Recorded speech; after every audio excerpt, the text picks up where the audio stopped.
भगवान श्री गणेश का पूजन यदि आप आचार्य से करा रहे हैं तो वो आपको पूजा की विधि स्वयं ही कर देंगे, पूजन की सामग्री भी आपको बता देंगे।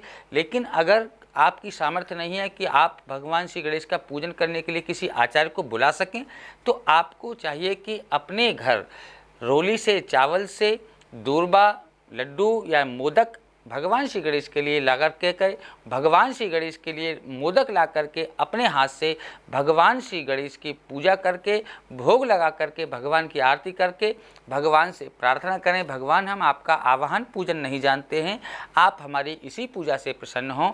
भगवान श्री गणेश की कृपा उन पर भी विशेष बन जाती है। और भगवान श्री गणेश का पूजन करते हुए 10 दिन तक, चतुर्थी से लेकर के चतुर्दशी तक, जब आप भक्ति भाव से भगवान श्री गणेश का पूजन करते हैं तो आपको भगवान श्री गणेश की पूजा करने का पूर्ण फल प्राप्त होता है। चतुर्दशी वाले दिन भगवान श्री गणेश का विसर्जन किया जाता है।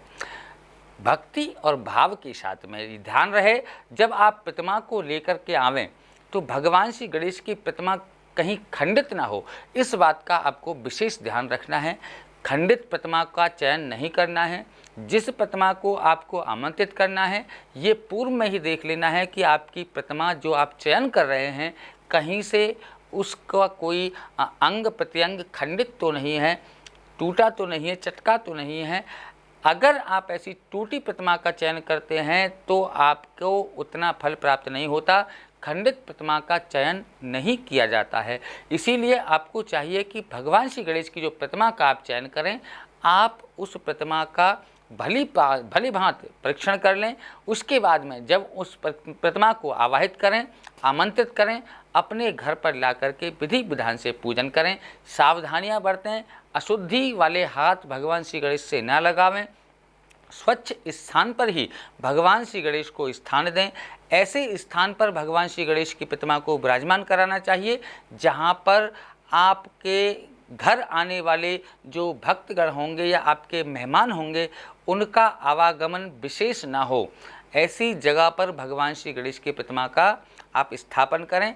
इसके बाद में जब ऐसा भी ध्यान रखें कि कहीं ऐसा ना हो कि वहाँ पर जूते चप्पल उतारे जाते हों, अशुद्धि रहती हो, इसका विशेष आपको ध्यान रखना है। और ध्यान रखने के बाद में जब आप भगवान श्री गणेश का विधि विधान से पूजन करेंगे तो उनका पूर्ण फल आपको प्राप्त होगा।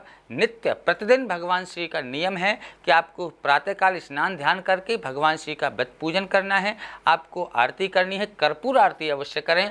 कर्पूर आरती करके प्रातःकालीन और सायंकालीन दोनों काल में आपको आरती करनी है। बीच में आपको कीर्तन, भजन, ध्यान करते रहना चाहिए।